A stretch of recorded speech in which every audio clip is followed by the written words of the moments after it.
안녕하세요. 동그라빠입니다. 이번 시간에는 기술사 제124회 토목 시공길사 종목의 용어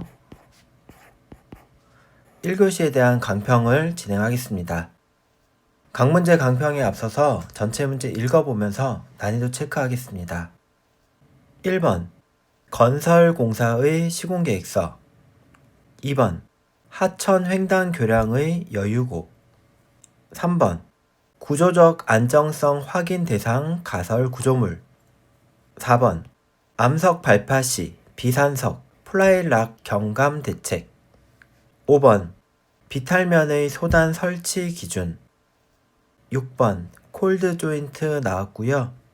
이어서 7번 교량의 면진 설계 8번 상수도관의 접합 방법 이어서 9번 건설기술진흥법의 안전관리비 비용 항목 10번 보광토 옹벽의 장점 및 단점 11번 순환골재의 특성 이어서 12번 항만공사 시 토사의 매립방법 마지막 13번 방파제 종류까지 나왔습니다.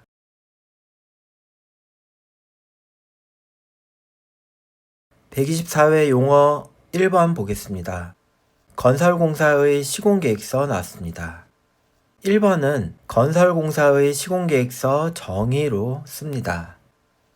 내용 보겠습니다. 시공계획서란 건설공사의 원활한 수행과 목표 달성을 위해서 공사의 목적, 절차, 자원, 품질, 안전, 환경 등을 체계적으로 정리한 문서를 말합니다. 이어서 2번 건설공사의 시공계획서 작성 내용 또는 포함돼야 되는 주요 내용입니다. 첫 번째는 당연히 공사에 대한 개요, 두 번째는 공정에 대한 부분, 공정계획, 세 번째는 시공계획, 네 번째는 품질관리계획, 다섯 번째는 안전관리계획, 여섯 번째는 환경관리계획입니다. 일부 수험자분들께서는 공, 시, 품, 안, 환 이렇게 앞글자를 따서 외우셨을 텐데요. 이 부분을 기본적으로 쓰고 이어서 나오는 내용들을 출제자가 원하는 키워드 위주로 필요한 내용을 다 쓰는지가 채점에서 중요한 사항이 되겠습니다. 자, 이어서 대제목 3번은 건설공사의 시공계획서 작성 시 유의사항. 첫 번째는 법적 요건 준수, 두 번째는 현장 조건의 반영, 세 번째는 리스크 관리 등으로 크게 구분해서 상세 내용을 쓴 답안 사례가 되겠습니다. 동그라빠와 달리 작성 시 유의사항 말고 시공계획서를 통한 시공 시 유의사항 이런 부분을 써주셔도 좋겠습니다.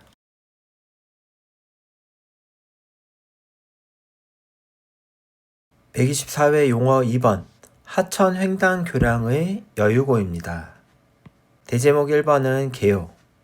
홍수 시 교량 하부 구조물이 침수되지 않도록 하천의 수면과 교량 하부 사이에 확보하는 최소 높이를 말합니다.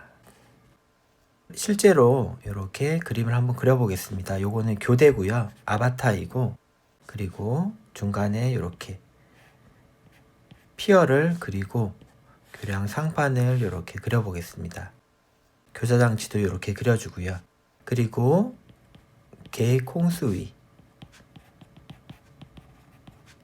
계획 홍수위를 이렇게 표현했을 때 개요에서 말하는 하천 수면은 계획 홍수위를 말하게 되고요. 개요에서의 교량 하부는 이 상판의 하부 부분이 되니까 하천 횡단 교량의 여유고 부분은 요 높이구나 이렇게 이해하시면 됩니다. 그림을 암기하시고 그림대로 이렇게 정의를 쓸 수도 있는 그러한 부분도 가능하겠습니다. 이어서 대제목 2번입니다. 하천 횡단 교량의 여유고 확보 목적이고요. 보시면 홍수시 하천 유수 흐름 확보, 통행자의 안전, 교량의 침수 방지, 유실 방지, 구조적 안정성 확보 등이 있겠습니다. 좋은 내용 위주로 써주시면 되는 부분입니다. 3번 하천 횡단 교량의 여유고 설계 기준입니다. 시공 기준이기도 합니다. 보시면 첫 번째는 하천의 계획 홍수위를 기준하는 경우입니다. 자, 하천 제방 기준, 설계 기준을 보면은 계획 홍수량이 200 미만인 경우는 여유고를 0.6m 이상 유지하도록 하고 추가적으로 유역 면적과 강우량 등의 특성을 고려해서 기준을 설정합니다. 다음 방법은 교량의 기능 및 구조물의 유용을 고려하는 방법, 또는 세 번째, 지역별 또는 관리기관의 기준을 따르는 경우. 근데 일반적으로 보시면 홍수위 기준 1.5에서 2.5m를 권장하고 많이 설계에 적용하고 있다고 합니다. 이어서 대제목 4번은 하천횡단 교량의 여유고 설계 시 고려사항입니다. 시공은 요 높이에 맞춰서 하면 되니까 설계 시는 어떻게 하는지 부분에 대해서 엑스트라를 기술한 답안 사례입니다. 홍수 및 기상 조건을 고려하고 그 다음에 부유물, 환경 및 하천 생태계 영향을 고려한다. 이렇게 일반적인 내용을 쓰실 수 있고요. 추가적으로 통론에서 공부했던 부분들 BIM 3차원 설계 예측 모델을 도입해서 여유고를 설정하는 방법, 이런 내용도 써주시면 충분히 플러스 점수가 가능하다, 이렇게 생각이 됩니다. 2번 여기까지 보겠습니다.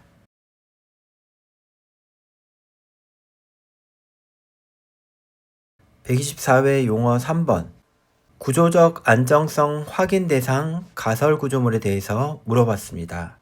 그러면 답안 작성 방향을 확인 대상에 있는 가설 구조물을 쓰고 안정성을 어떻게 확인하는지까지 쓰면 되는 문제가 되겠습니다. 대제목 1번은 개요입니다. 건설기술진흥법, 건진법입니다. 시행령 제101조의 2 가설 구조물의 구조적 안정성 확인에 따라서 건설업자는 가설 구조물에 대해 관계 전문가, 구조, 토지길사 등으로부터 구조적 안정성을 확인받아야 됩니다. 자, 이렇게 개요를 쓰고 이어서는 제가 말씀드린 대로 대제목과 내용을 잡아갑니다.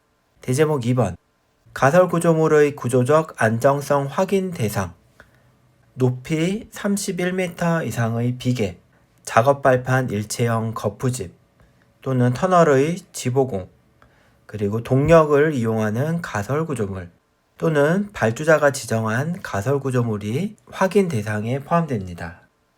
자, 이렇게 주저를 쓰셔도 되고요. 또는 그림을 포함한 도식화해서 답안을 써주셔도 좋습니다. 대제목 3번은 가설 구조물의 구조적 안정성 확인 방법입니다. 설계 검토, 그리고 현장 점검, 완공 검토 및 인증으로 이루어지는데 설계 검토 시는 구조물의 설계 도면과 사양을 검토하고 하중 등을 분석하고 현장 점검 시는 구조물에 대한 점검을 실시합니다. 이어서는 공사 완료 후는 최종 안정성을 검사하고 인증 절차를 이행하게 됩니다.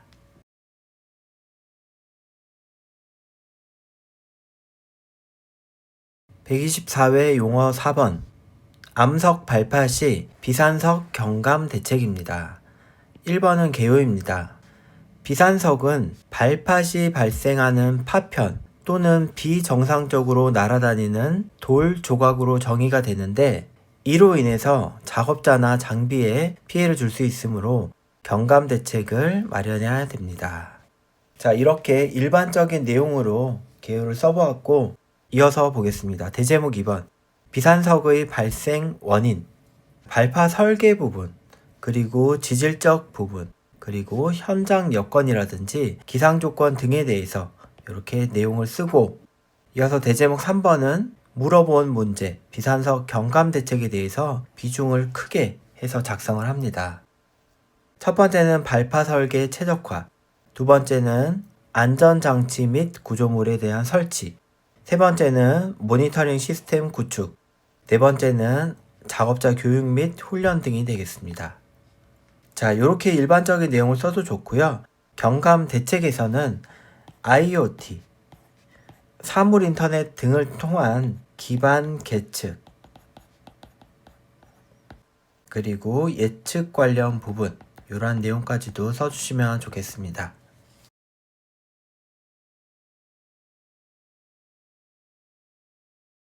124회 용어 5번 비탈면의 소단 설치 기준입니다.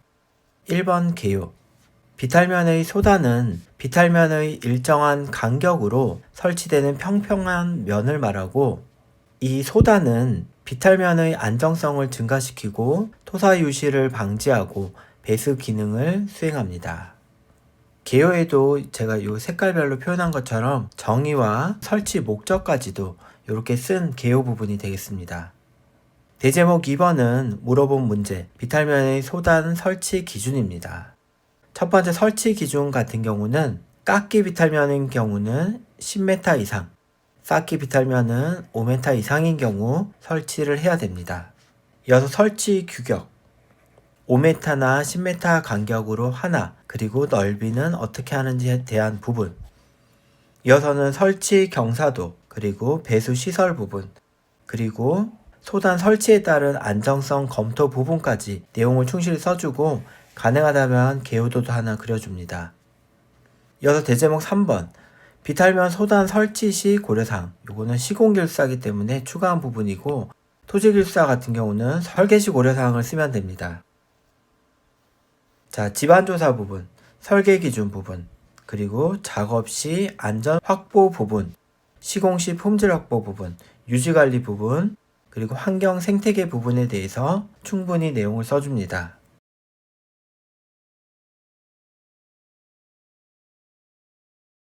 124회 용어 6번 콜드 조인트입니다. 대제목 1번은 개요. 콜드 조인트는 사전 시공 계획에 의한 조인트가 아닌 타설 지연 등 시공 불량에 의해서 발생되는 조인트를 말합니다. 대제목 2번은 콜드 조인트의 발생 원인, 타설 중단 및 지연, 그리고 타설 간격과 온도 차이, 재료 불일치 부분에 대해서 쓰고 가능하면 개요도도 하나 그려줍니다. 이어서 시공길사이기 때문에 콜드 조인트를 방지하는 부분하고 콜드 조인트가 났을 때 대처하는 부분까지 내용을 써줍니다. 방지하기 위해서는 타설 계획을 수립하고 타설 간격을 유지하고 혼합물의 일관성을 유지합니다. 그 배합 설계를 동일하게 유지한다는 얘기고요. 이어서 부득이하게 발생되는 경우는 접합부 처리 부분에 대한 부분, 접합부 처리에 관한 내용을 조금 비중 있게 써주셔야 되는데, 접합제를 사용한다든지,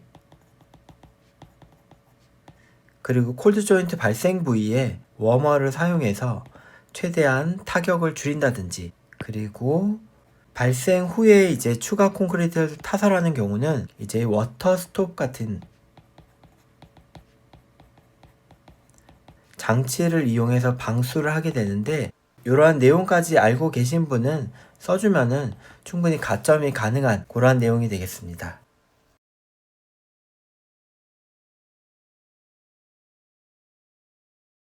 124회 용어 7번 교량의 면진 설계 보겠습니다. 1번 개요입니다. 교량의 면진 설계는 지진의 진동 에너지를 흡수하고 교량의 상판 변이를 억제하는 절연체를 설치해서 결과적으로는 내진 성능을 향상시키는 방법 중에 한 가지입니다. 이어서 대제목 2번은 교량의 면진 설계와 내진 설계를 표로 비교해 보았습니다. 좌측은 물어본 면진 설계, 우측은 비교 대상인 내진 설계이고요. 하중 측면과 변이 측면, 경제성 부분으로 구분해서 비교합니다. 특히 면진 설계 하중 측면을 보면은 고유 주기를 길게 하여서 각 교각에 균등 배분한다. 이렇게 어려운 말이 있는데 잠깐 풀어드리면은 고유 주기라는 거는 구조물이 이렇게 있을 때 외부 하중, 지진 등에 의한 외부 하중에 의해서 구조물에 발생되는 하중의 주기를 말합니다. 그래서 보면은 고유 주기를 길게 한다고 그랬잖아요. 그럼 길게는 어느 정도냐면은 1.5에서 3초가량 늦어지게 합니다. 그래서 주기가 이렇게 빨랐던 거를 이렇게 느리게 한다는 얘기죠. 이렇게 느리게 하면은 집안의 주기와 구조물의 고유 주기가 같지 않기 때문에 공진 현상을 방지할 수 있습니다. 자, 이게 가장 큰 역할이고요. 물론 지진 에너지도 흡수하고 변이를 억제하는 효과도 있긴 합니다. 지금 말씀드린 부분은 원리에 관한 부분입니다.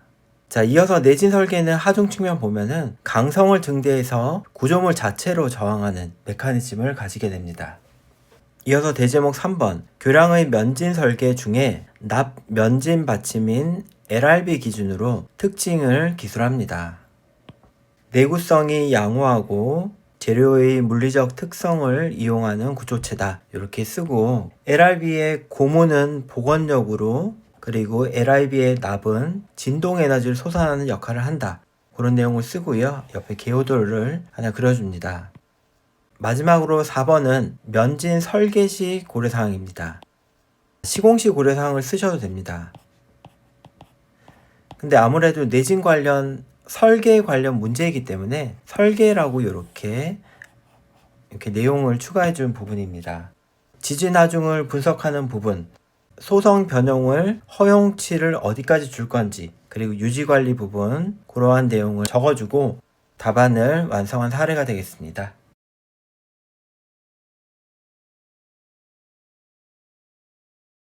124회 용어 8번 상수도관의 접합 방법입니다. 1번 개요.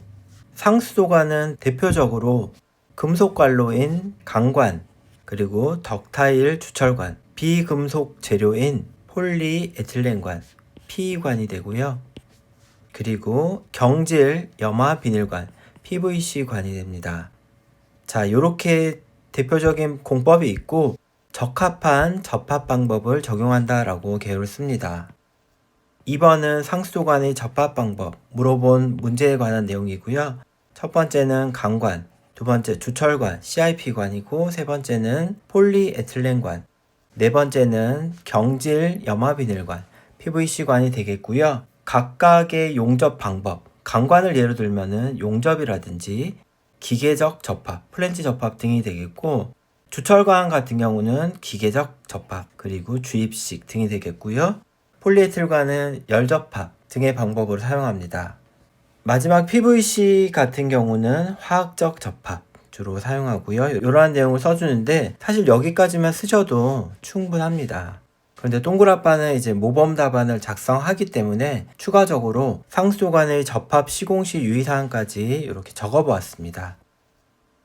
왜냐하면 모범 답안을 작성해서 판매하는 사람이고, 이걸 기준으로 답안을 작성할 때 이러한 부분은 같이 했으면 좋겠다 라는 의도도 있기 때문이니까 페이지 수가 너무 많다고 이건 모범 답안이 아니야 라기보다는 학습하실 때 참고해 주시면 되겠습니다. 자, 접합 시공시 유의사항은 관의 종류와 재질에 따른 방법 선정, 접합 재료 품질 확보, 그리고 작업 환경, 그리고 위치 및 정렬 방법, 공정관리 부분, 유지보수, 그리고 작업자 안전관리 부분으로 이렇게 생각해 볼 수 있겠습니다.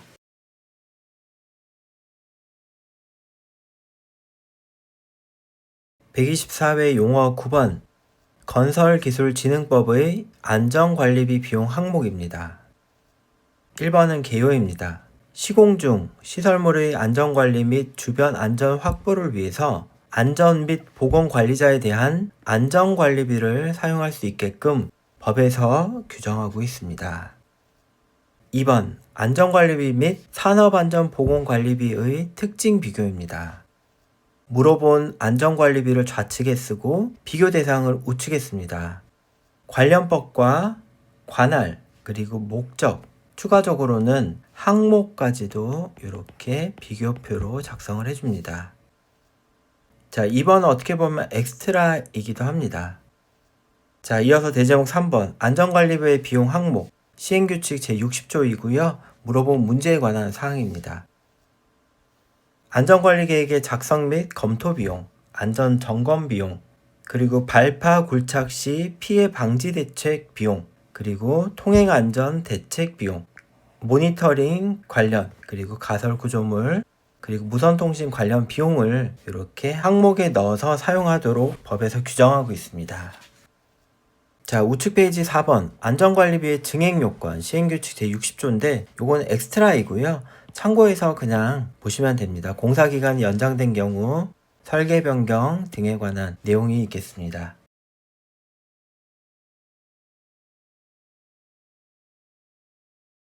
124회 용어 10번 보강통벽의 장점 및 단점. 원리가 아니고 장점 및 단점에 대해서 콕 집어 물어봤기 때문에 여기에 포커스를 두고 기술한 답안 형태가 되니까 같이 보도록 하겠습니다. 1번 개요. 보강통벽은 성토체 사이에 인장력이 큰 보강재를 일정 간격으로 설치하여서 복합 구조체를 형성하여 자립에 의한 구조적 안정성을 확보하는 옹벽 구조물이다 되어 있습니다. 자, 여기서 복합 구조체 이런 말을 궁금해 하시는 분들이 많은데 보강통벽은 보강토체 그리고 보강재 그리고 뒷체움재가 이렇게 짬뽕이 돼서 하나의 구조체를 형성한다는 얘기입니다.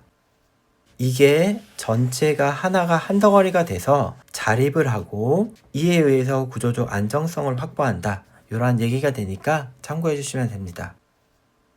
자, 이어서 2번 물어본 문제에 대한 내용입니다. 장점과 단점. 동그라빠는 중제목으로 장점과 단점으로 크게 구분했습니다.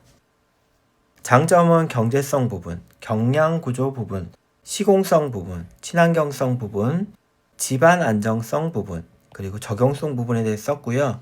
단점은 내구성 부분과 높이의 제한, 그리고 집안 조건, 유지보수 분리, 그러한 내용에 대해서 써줍니다.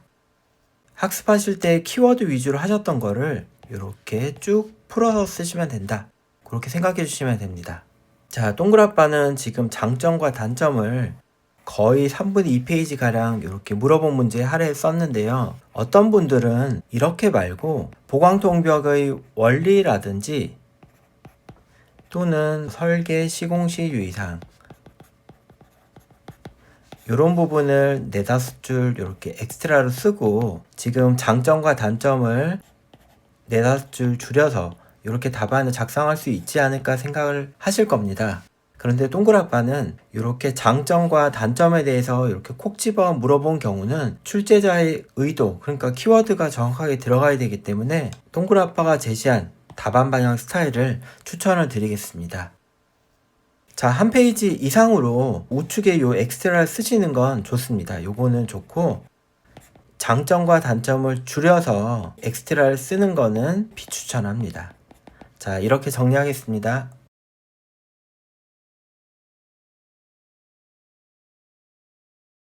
(124회) 용어 11번 순환골재 특성입니다. 1번 개요.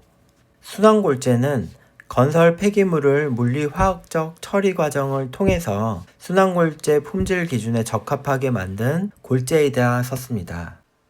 또는 건설 폐기물 재활용에 관한 법률에 맞게 처리한 골재이다. 이런 식으로 정의를 써주셔도 좋겠습니다. 이어서 대제목 2번 물어본 문제에 관한 내용입니다. 특성 나왔고요. 동그라빠는 크게 재료적 특성, 물리적 특성, 경제적 및 환경적. 네 번째, 굳지 않은 콘크리트에 미치는 영향. 5번은 굳은 콘크리트에 미치는 영향.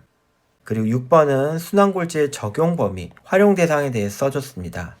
자, 여기까지만 써주셔도 되고 동그라빠는 모범 답안이기 때문에 조금 더 내용을 추가합니다. 순환골재 사용 시 고려사항입니다.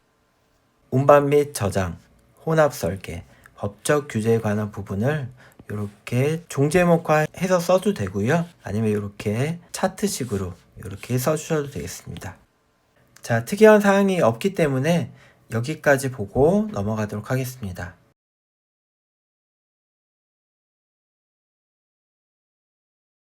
(124회) 용어 12번 항만공사 시 토사의 매립 방법입니다. 자, 이 문제는 동그라빠가 초록색으로 난이도를 표현했는데요. 왜냐하면 매립하는 방법에 대해서는 학습을 많이 했는데 이렇게 용어로 나왔을 때는 어떻게 구분을 해야 될까? 이런 부분이 좀 난해하지 않았을까 해서 난이도를 초록색으로 해보았고요. 이렇게 기출문제 나왔을 때 한번 정리를 해보시는 것도 상당한 도움이 되시겠습니다. 1번 개요입니다. 항만공사의 토사 매립 방법으로는 해상 매립법과 육상 매립법으로 크게 구분되고 그 특성 및 적용 여건 등이 다릅니다. 2번은 물어본 문제에 관한 답입니다. 항만공사 시 토사의 매립 방법. 첫 번째는 해상 매립법, 두 번째는 육상 매립법. 해상 매립법 안에는 수중 투하 방식과 펌핑 방식. 수중 투하 방식은 이제 바지선에 의한 방법이고요. 펌핑은 이름에서 알다시피 펌프에 의한 방법입니다. 육상 매립법은 사석 투하 방식, 그리고 트럭 매립 방식이 있고, 자, 동그라빠는 지금 요만큼만 쓰고, 그리고 공통적인 주제로 이어서 항만공사 시 토사 매립 시 고려사항 해서 이렇게 집안 안정성 부분, 해양 환경 부분, 작업 효율성 부분, 설계 적정성 관리 부분, 이런 부분에 대해서 내용을 써보았습니다. 자, 요렇게 답안을 써주셔도 되고요. 자, 토사 매립 시 고려사항. 요 일반 사항에 관한 내용을 빼고 요 매립 방법에서 부분에다가 한두 줄씩 요 공법에 대한 특징과 활용 부분 요렇게 써주셔도 좋은 답안 형태가 되겠습니다.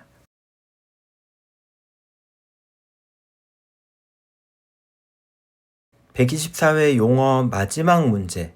방파제의 종류입니다. 1번 개요. 방파제는 항만이나 연안 지역을 보호하기 위해서 파랑의 에너지를 감소시키고 항내의 평온한 수면을 유지하도록 설계된 구조물입니다. 2번은 방파제의 종류입니다. 물어본 내용이고요.